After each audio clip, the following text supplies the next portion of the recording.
मंडळी, वाद तसा नेहमीचाच आहे बरं का, पण विधान आहे थेट. नवरा असला बेस्ट तरी बायको आहे ग्रेट. कारण नवरा महिनाभर कष्ट करून कमावून आणतो पगार, त्या पैशाला श्रद्धेनं बायकोच देते आकार. कारण बघा आता, त्या कमावलेल्या पैशांनीच जर भरलं असतं पोट, तर रात्रीच्या जेवणात वाढली असती 1000ची नोट. ती आई बाप बहीण भाऊ सगळ्यांना सोडून येते, नवऱ्यासाठी सगळं सोसून आनंदात राहते. पण नवरा नावाच्या परिघाची व्यास असते बायको, संसाराचा ध्यास आणि श्वास असते बायको. जसं की रखरखणाऱ्या वाळवंटातील बायको सुंदर बेट, नवरा असला बेस्ट तरी बायको आहे ग्रेट. आणि तसं बघायला गेलं तर बघा आता, घरातला पसारा आवरता आवरता दिवस उरत नाही आणि मनातल्या पसाऱ्याला रात्र पण पुरत नाही. पण सगळं मागं सोडून द्यायचं असतं, कारण 7 जन्म कोणी बघितलं, या जन्मात मन भरून जगून घ्यायचं. वादविवाद तर होतच राहतात, पण आपण एकमेकांना सांभाळून घ्यायचं असतं. कारण आयुष्याच्या जोडीदाराची साथ जर भक्कम असेल ना, तर वनवास सुद्धा सुखकर होतो. आणि तसं पण इथं कोणीच परफेक्ट नसते, कोणात ना कोणात काही ना काही कमीही असतेच, आपण सांभाळून घ्यायचं असतं. आपलं जसं वय वाढत जातं ना, तसं आपल्याला भरपूर अनुभव येतात आणि माणसामध्ये भरपूर बदल होत जातात. एकसारखा माणूस राहत नाही, त्यामुळं थोडंसं पेशन्स ठेवून आपण चालायचं असतं आपल्याला संसारामध्ये. कारण पुस्तकी ज्ञान फक्त आपलं डिग्री म्हणून राहतं, पण आयुष्याने जेवढं काही शिकवलेलं असतं ना आपल्याला, तेच आपल्याला पुढं उपयोगाला येतं. नमस्कार मंडळी, मी छाया. आपल्या सर्वांचं आपल्या आणखीन एका नवीन व्हिडिओमध्ये अगदी मनापासून स्वागत करते. तर आणखीन एका नवीन दिवसाची मस्त अशी सकाळ सकाळ सुरुवात झाली होती आणि आमचं झालं होतं फिल्टर खराब.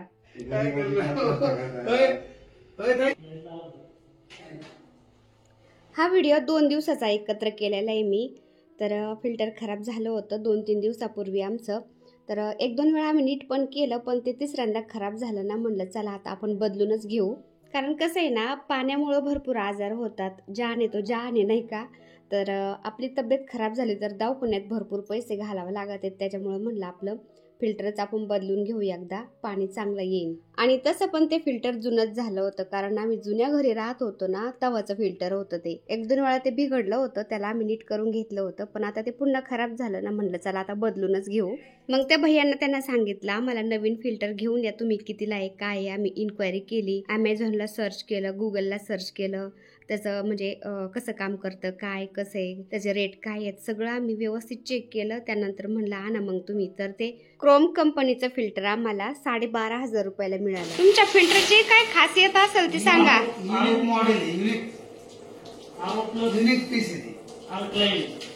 आरो प्लस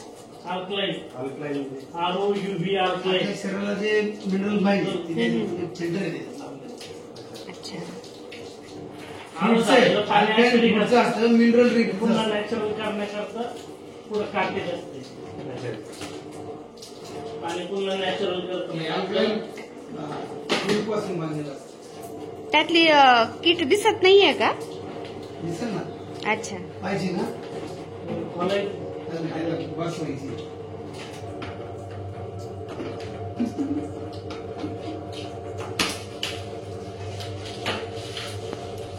आणि हे पहा, आपलं जुनं फिल्टर असं होतं आणि त्याचा पांढरा कलर होता ना खालच्या डब्याचा. तर ते किचनमध्ये आपण फोडणी वगैरे देतो, तर ते कालांतराने असं पिवळसर पडल्यासारखं झालं होतं जरा जरा.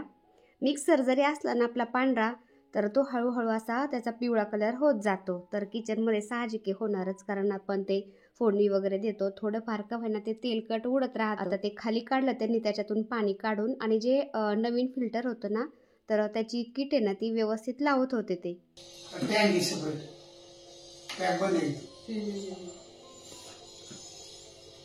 पाण्याचा टँक आहे तो, स्टोरेज टँक 7 लिटरचं आहे तेवढं ते. आतमध्ये मोठा आहे ना.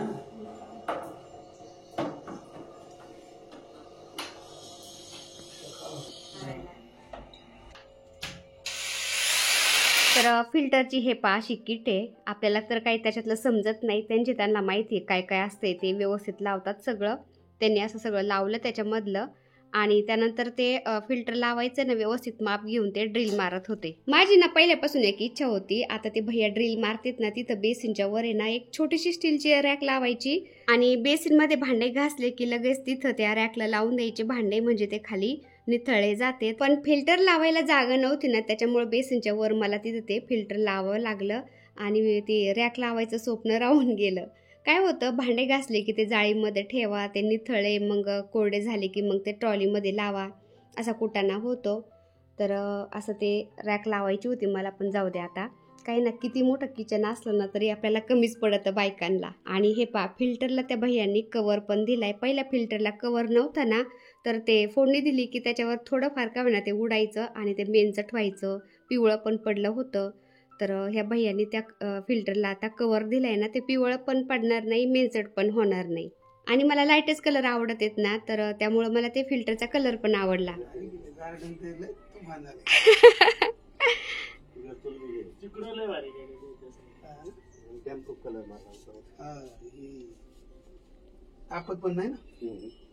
तर हे अलीकडले भैया पण आपले व्हिडिओ पाहतात ना, तर म्हणले तुमची चूल खूप भारी आहे, संध्याकाळचं तुम्ही स्वयंपाक करताना चुलीवर खूप भारी वाटतं, एकदम गावासारखं फिलिंग येते.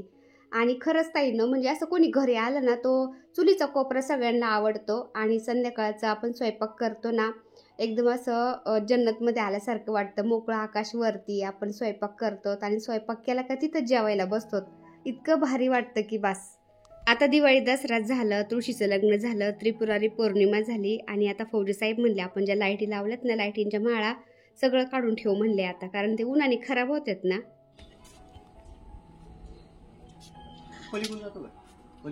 पोरग पडन माझं पलीकडून. दादे हळू, तुम्ही समजदार आहेत, शाणे सुरतेत. हळू हळू दादू.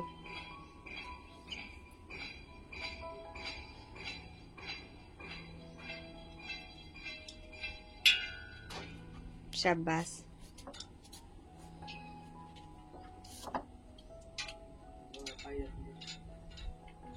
हा आलमंडा वेल छान वाढायला लागलाय बरं का आता.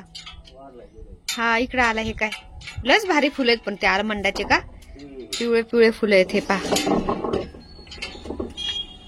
तर ह्या फुलांच्या वेलाला म्हणतात आलमंडा वेल, आहे ना, आलमंडा वाईन.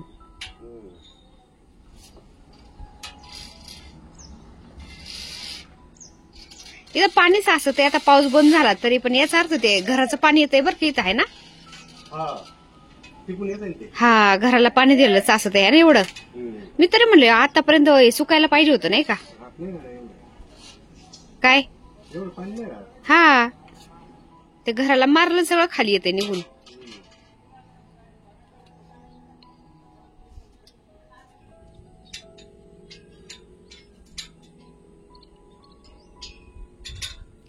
आणि आपल्या टेरेसवरती ना गोकर्णाचे 2-3 वेल होते ना, त्याच्या बिया कुणीकडं पण पडतात अशा, आणि कोणत्या पण ग्रो बॅग मध्ये, कुंडीमध्ये ते गोकर्णाचा वेल उगतोय. तर इथं ह्या ग्रो बॅग मध्ये पण गोकर्णाचा वेल उगलाय ना, त्याला मस्त असे निळे फुलं पाहून तर मला खूप भारी वाटलं.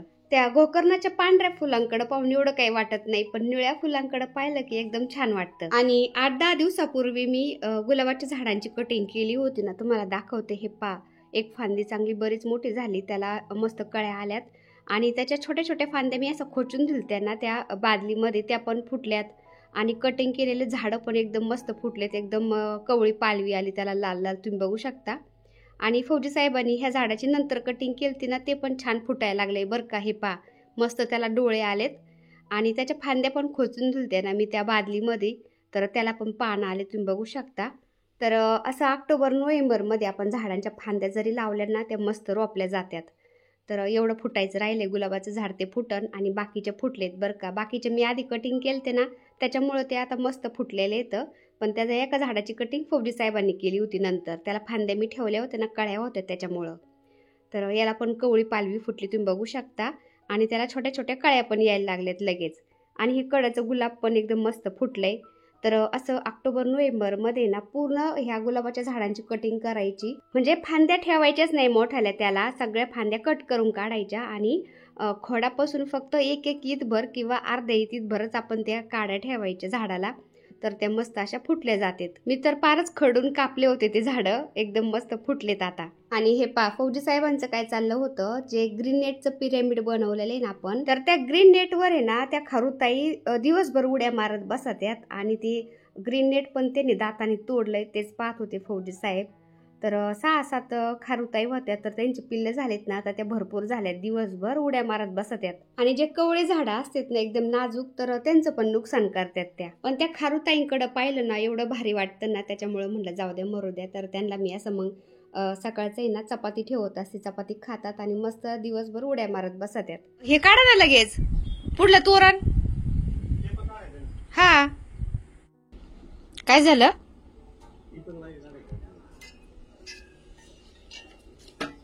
ही स्ट्रीप तर तशीच ठेवली तुम्ही. पलीकडून होती, लक्षातच नाही ना. हे मनी प्लांट कसले भारी झाले, खाली डोंबलेत ना. आता हे पाही मोठं घर दिसतंय, बिल्डिंग दिसते ना. इकडं काहीच नव्हतं बरं का, आपण राहायला आलो त्यावेळेस सगळं मोकळंच होतं. पण आता हळूहळू घरं व्हायला लागलेत इकडं. आणि आपल्या घराच्या पलीकडून सगळं मोकळंच आहे बरं का. जे पांढरे खांब दिसतात ना छोटे छोटे लावलेले, तिथपर्यंतच प्लॉटिंग पडलेलं आहे. बाकी पलीकडं शेतं करतात लोक अजून. आता पण तिथं तूर पेरलेली आहे, ऊस लावलेला आहे. तर असं बाजरी, ज्वारी, तूर, ऊस असं लोक करतात अजून शेतामध्ये. आणि ज्या लाईटीच्या माळी काढल्या होत्या ना फौजी साहेबांनी, सागरने त्या बॉक्समध्ये पॅक केल्यात आता आणि ते स्टोरूम मध्ये ठेवून देतात. म्हणजे पुढल्या वर्षीला आपल्याला कामाला येतात परत. आणि जे हे फुलांचं तोरण लावलं होतं ना, हे पण उन्हाने एकदम फेंट होतं बरं का. त्यामुळे ते पण आपल्याला काढून ठेवावं लागत असं सण झाल्यावर.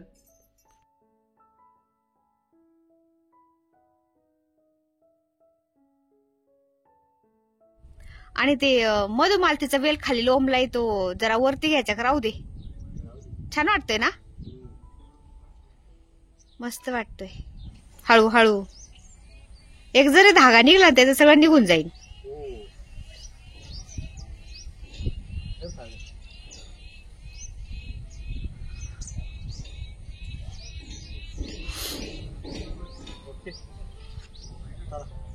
चला चला. टेरेस धुवून काढताय.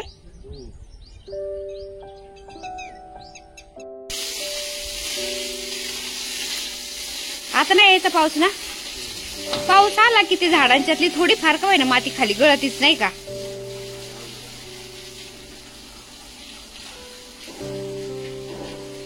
सोड.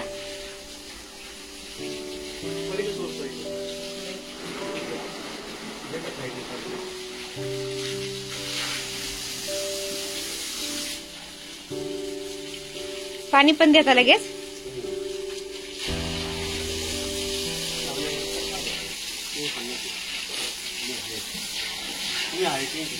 हा का, बरं.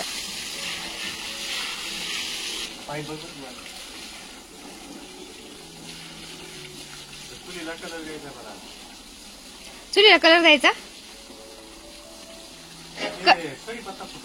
फुटला, कट केलता ना तो, फुटून चांगला. मला वाटतं लिंबूनी पण थोडी कट करावा, लिंबूनी पण कट करावा. हा फुटून चांगली ती. तुम्हाला का चुलीला कलर द्यायचा ना, मग ते चूल धुवून काढा चांगली.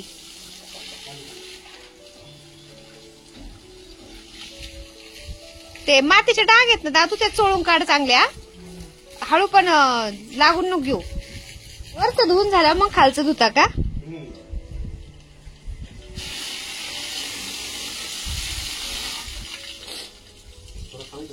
हा मी चोळ दादू, दे इकडे मी चोळते. मध्ये 2 दिवस पाऊस झाला ना, त्यामुळे ते असे मातीचे शिंतोडे उडालेले होते आणि टेरेसवरती मग ती थोडीफार माती गळतीच आणि त्याचे डाग पडलेले होते टेरेसवरती. तर सगळं टेरेस आम्ही झाडून घेतलं आणि धुवून काढत होतो. तर रोज पाणी घातलं ना मी असं झाडाला, तर ते जास्त नाही खाली गळत आणि राडा पण होत नाही. पण पावसाच्या पाण्याने शिंतोडे उडत येत ना, मग ते असं खूप कसतरी वाटतं. तर हे असं पाणी टाकलं टेरेसवरती न मॉबनी चोळलं ना, ते एकदम चकाचक निघलं जातं. तर पहिले मी रोसिंग मध्ये राहत होते ना, माझ्या शेजारीच ही रेणुका नावाची मुलगी राहत होती. तिचं लग्न झालं, तिला आता 2 मुली झाल्यात आणि आता सगळी घराची जबाबदारी तिच्यावर आहे ना. लेकरं बाळ, सासू सासरे सगळं पाहून तिला काही जॉब करता येत नाही. त्यामुळे तिने घरूनच आता असं काहीतरी बिझनेस स्टार्ट केलाय आणि घरच्या घरी एकदम ऑर्गॅनिक मेहंदी पासून ती अशी मेहंदीचे कोन बनवती, केमिकल फ्री, आणि विकती पण. आणि नवरीच्या हातावर किंवा असं काही फंक्शन असेल तर ती मेहंदीचे ऑर्डर पण घेते. खूप छान मेहंदी काढते ती. तर तुम्हालाही असं लग्न कार्यासाठी मेहंदीचे कोन पाहिजे असतील ना, तर तिला तुम्ही 2 दिवस आधी कॉल करा. ती तुम्हाला मेहंदीचे कोन बनवून देईल. आणि मेहंदी काढायची असेल ना, तरी तुम्ही तिला बिंदास कॉल करा. खूप छान डिझाईन काढते मेहंदीची ती. कारण ज्या स्त्रिया आपलं घर संसार सगळं पाहून जर असं काहीतरी करण्याचा प्रयत्न करतात, धडपड करतात ना, मी त्यांना नक्कीच सपोर्ट करते. तर तुम्ही सुद्धा नक्की सपोर्ट करा. केडगावमधल्या नगरमधल्या भरपूर ताई आपले व्हिडिओ पाहतात, तर नक्की ह्या ताईला तुम्ही ऑर्डर द्या. स्त्रीचा प्रवास म्हणजे त्यागाची कहाणी. कधी प्रेम गमावून परिवार, कधी शिक्षण गमावून काम, कधी माहेर गमावून सासर. सगळं तिला एकत्र कधीच मिळत नाही. आणि म्हणून तर कोणीतरी म्हटलंय, संघर्ष भरी जिंदगी में ख्वाहिशे हजार रखो, पुरी हो या ना हो, कोशिशे बरकरार रखो. आणि हो ताईंनो, आयुष्यात आपल्याला आनंदी राहायचं असेल ना, तर सगळं कळूनही कधी कधी न कळल्यासारखं वागायचं असतं. तर हे माझ्या हातावर खूप छान मेहंदीची डिझाईन काढली तिने. तर आजचा व्हिडिओ मी तसे एंड करते. आता व्हिडिओ आवडला असेल तर एक लाईक नक्की करा ताईंनो. चॅनलवर नवीन असाल तर प्लीज आपल्या चॅनलला सबस्क्राईब पण करा. चला भेटूया दुसऱ्या व्हिडिओमध्ये. तोपर्यंत बाय बाय. व्हिडिओ पूर्ण पाहिला त्यासाठी मनापासून आभारी आहे सर्वांची. सर्वांना श्री स्वामी समर्थ.